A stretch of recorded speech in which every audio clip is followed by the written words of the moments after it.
امریکی صدارتی انتخابات میں ریپبلکن پارٹی کے امیدوار ڈونلڈ ٹرمپ الیکشن جیت کر دوسری مرتبہ امریکہ کے صدر منتخب ہو گئے ہیں۔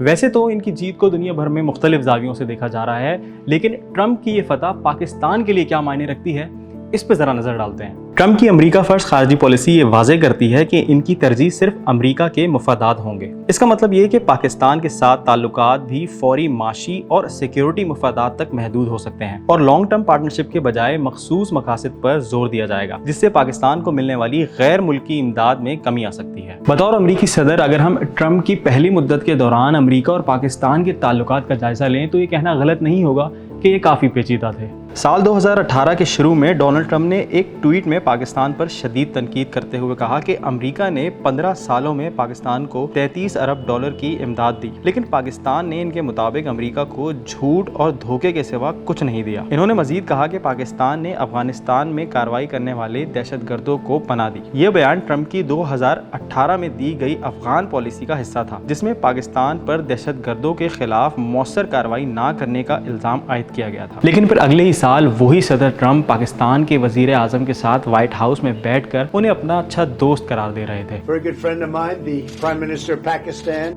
پاکستان اور امریکہ کے تعلقات ہمیشہ سے ہی سیکیورٹی کے پہلو پر زیر بحث رہے ہیں۔ 2019 میں بھی دونوں ممالک کے تعلقات کی بحالی ان کے مشترکہ مفاد میں تھی، جس کی بنیاد افغانستان سے امریکی انخلا کے عمل میں پاکستان کی طالبان سے بات چیت میں مدد تھی۔ اس کے علاوہ پچھلی 2 دہائیوں سے جب بھی امریکہ میں پاکستان کا ذکر ہوا تو یہ زیادہ تر افغانستان سے جڑے معاملات کے حوالے سے ہی ہوتا تھا۔ ٹرمپ کی پہلی مدت کے دوران امریکہ اور چین کے درمیان شدید تناؤ دیکھنے میں آیا، جس میں تجارتی جنگ اور چینی سرمایہ کاری پر پابندی سمیت دیگر پابندیاں بھی شامل تھیں۔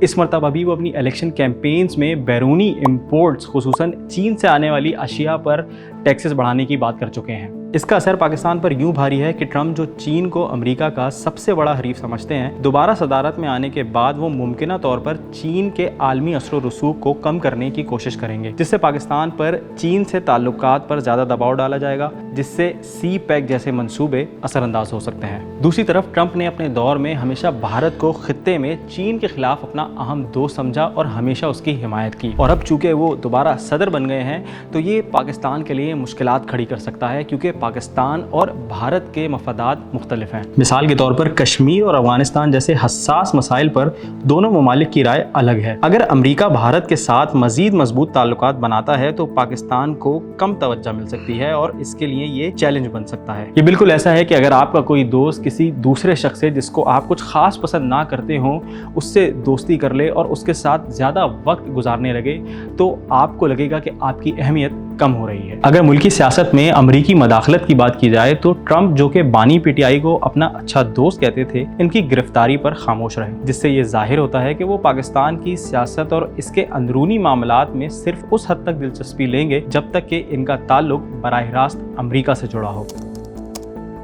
ٹرمپ نے اپنی پہلی مدت میں اپنائی گئی امیگریشن پالیسیوں کو بھی دوبارہ نافذ کرنے کے وعدے کیے ہیں، جس میں سرحدی داخلوں پر سخت پابندیاں اور ایک بڑی ڈیپوٹیشن مہم شامل ہے۔ انہوں نے امریکی تاریخ کی سب سے بڑی ڈیپوٹیشن مہم شروع کرنے کا بھی ارادہ ظاہر کیا ہے، اور اس مقصد کے لیے نیشنل گارڈ یا وفاقی فوج کو استعمال کرنے کی بھی بات کی ہے۔ ٹرمپ کی ٹریول بین پالیسی کے تحت مخصوص مسلم اکثریتی ممالک کے شہریوں کو امریکہ میں داخل ہونے سے روکا جائے گا۔ یہ اقدام ان کی پہلی مدت میں شدید قانونی جنگوں اور تنازعات کا سبب بن چکا ہے، لیکن اس سب کے باوجود بھی ٹرمپ امیگریشن قوانین پر سختی سے عمل درآمد کرنا چاہتے ہیں، اور اگر ایسا ہوا تو اس سے امریکہ جانے کی خواہش رکھنے والے پاکستانی بھی شدید متاثر ہوں گے۔